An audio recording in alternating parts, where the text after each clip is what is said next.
Alors, pour comprendre cela, on va aller à l'origine. Et pour comprendre l'origine, j'ai envie de vous poser une question. Est-ce que vous vous êtes déjà posé la question suivante?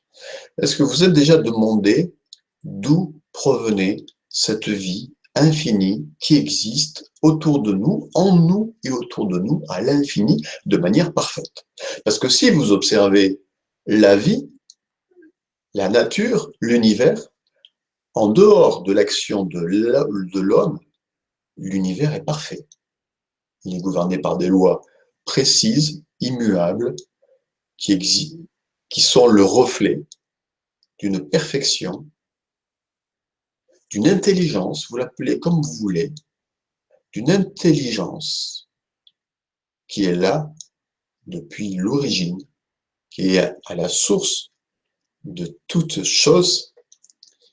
Donc, écoutez bien, si tout est parfait, si l'univers a été créé parfait, il suffit de regarder la complexité de la nature, de l'être humain, la complexité de la vie, mais qui est parfaite en dehors, je le répète bien, en dehors de l'action humaine, l'univers, le monde, la nature est parfaite, sont parfaits. Il n'y a que l'homme qui, justement par son mental, crée le chaos. Mais sinon, tout est parfait. Donc il y a déjà, à l'origine, il y a une perfection. Et nous sommes inclus dans cette perfection. Si on observe le corps humain, le corps humain est déjà parfait en soi.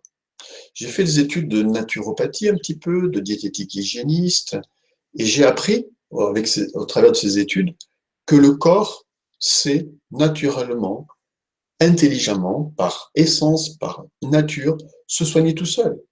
On n'a pas besoin d'intervenir. Qu'est-ce qui fait si un jour je suis désaccordé, si un jour mon corps est perturbé, il peut se rétablir de lui-même. Dans la nature, quand l'homme n'intervient pas, les animaux sauvages, ou même j'ai eu à plusieurs reprises des chats, lorsqu'un chat est malade, par exemple, il jeûne, il guérit naturellement. Il va chercher les forces de la vie parfaite déjà en lui. Et vous les avez, nous les avons en nous. Nous sommes déjà parfaits.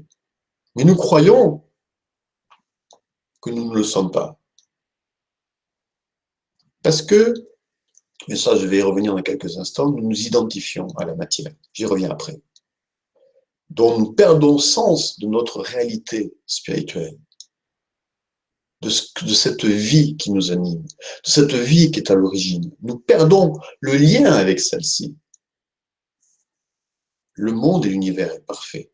Et nous ne sommes pas exclus de cette perfection. Si nous écoutions notre corps, si nous étions en totale, parfaite conscience de cette perfection, jour et nuit,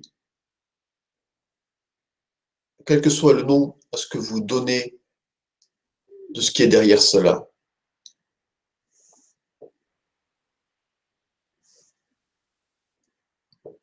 eh bien, il n'y aurait plus rien à faire.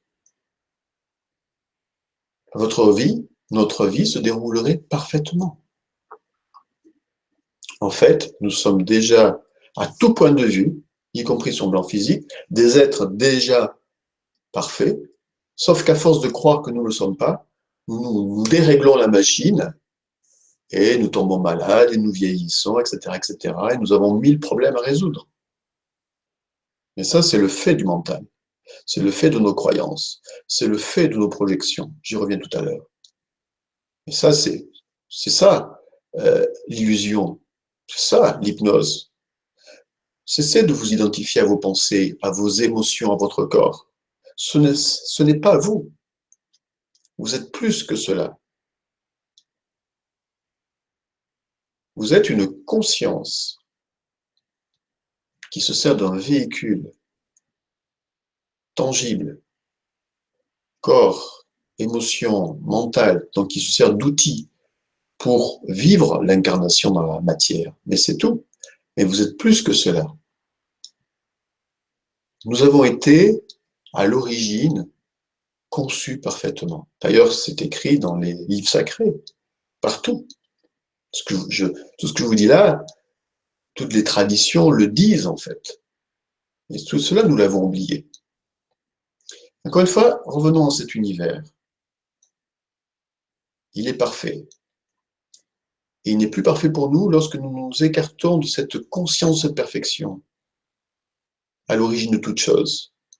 Si nous comprenons que cette perfection nous englobe aussi, que nous le sommes aussi, et que nous avons été, que l'univers et que la vie a été conçue parfaite dès le départ, parce qu'elle est intelligence infinie, il n'y a plus à s'inquiéter de quoi que ce soit. C'est cela aussi l'éveil spirituel. Alors, je reviens à ma question. Est-ce que vous ne vous êtes jamais posé la question: d'où vient la vie? Qui est à l'origine de la vie? Qu'est-ce qui est à l'origine de la vie? Cette vie si parfaite qui s'exprime dans l'univers. Avez-vous déjà pensé à la complexité de la vie dans la nature, chez les êtres humains, les animaux, dans l'univers, où tout est équilibré et obéit à des lois immuables depuis des millénaires? C'est quoi qui est derrière? Et d'où vient cette vie? C'est quand même une question incroyable. Pourquoi la vie existe? La vie vient d'où? Elle vient du néant. La vie vient du néant. Est-ce que vous pouvez imaginer ça? La vie ne pourrait pas exister. Pourquoi la vie existe? Vous vous rendez compte? C'est un miracle que la vie existe. C'est un miracle. Un miracle. Et nous sommes ce miracle. La vie, un univers. Et pourquoi ça existerait? Et pourquoi ça n'existerait pas? Quand on y pense, et moi quand je commence à me poser ces questions, maintenant je m'arrête parce que je commence à avoir mal à la tête, vous comprenez? Parce que ça me dépasse, ça nous dépasse. Les astrophysiciens parlent de Big Bang. Eux, ils disent, c'est intéressant cette théorie parce que ils disent, il n'y avait rien, tout d'un coup, boum, c'est-à-dire d'un point minuscule, d'un point, et ça c'est difficile de l'expliquer, du néant, et dans toutes les traditions on vous parle du néant, naît, tout d'un coup, ça fait boum, et ça, en fait, c'est cette intelligence infinie, vous l'appelez comme vous voulez, peu importe, qui, tout d'un coup, va s'expanser et va se manifester dans la matière jusqu'à se manifester dans l'être humain pour expérimenter la matière. Donc, nous sommes fils, filles, enfants de l'univers, enfants de cette intelligence infinie, et comme elle nous a constitués, nous sommes la même chose qu'elle. Nous avons les mêmes capacités.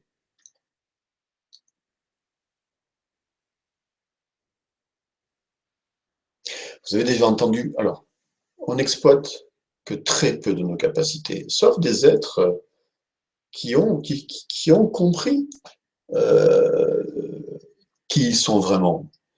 Vous avez aujourd'hui des êtres qui nous démontrent que nos capacités sont infinies.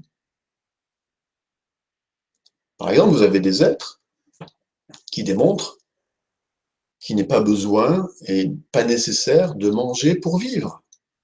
Bien sûr, si vous croyez, croyance, si vous croyez qu'il est absolument nécessaire de manger pour vivre, il faut que vous mangiez, parce que si vous ne mangez pas, vous allez mourir.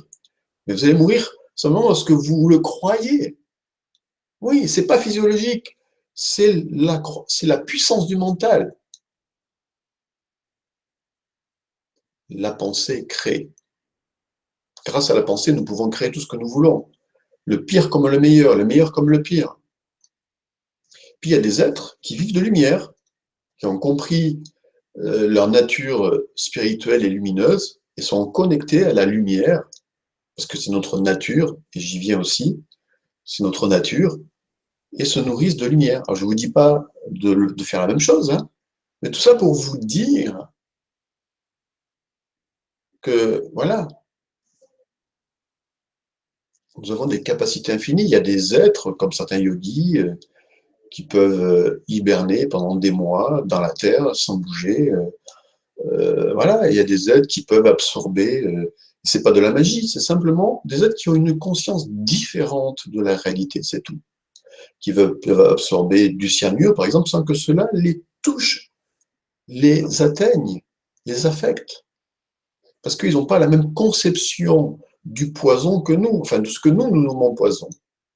Alors sinon, pour ces êtres-là, ce n'est pas de poison, c'est juste une substance divine, donc il n'a pas lieu d'être un poison. C'est une conception totalement différente. Alors, pour comprendre que nous ne sommes pas ce que nous croyons être,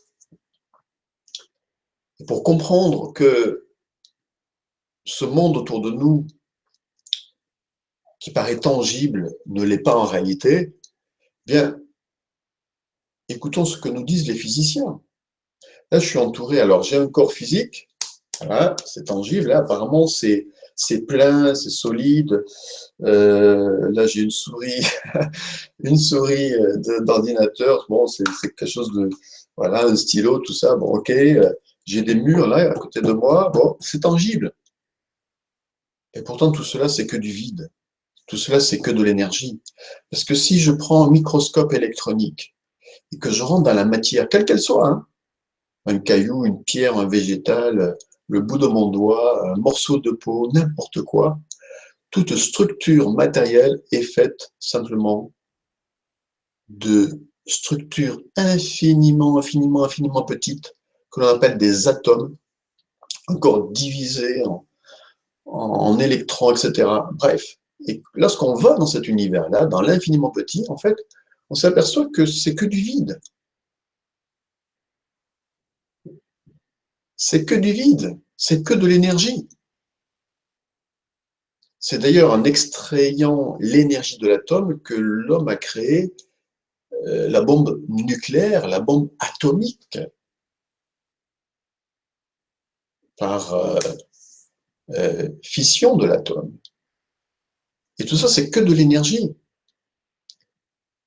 Donc, nous ne sommes pas ce que nous voyons réellement.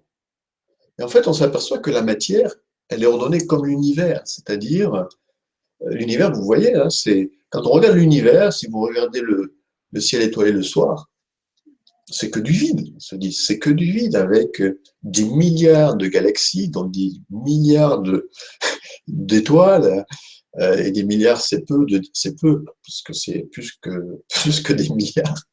Bref, c'est infini, et c'est que du vide. Ben, nous, c'est pareil, c'est que du vide, dont nous sommes en fait de l'énergie à l'état pur.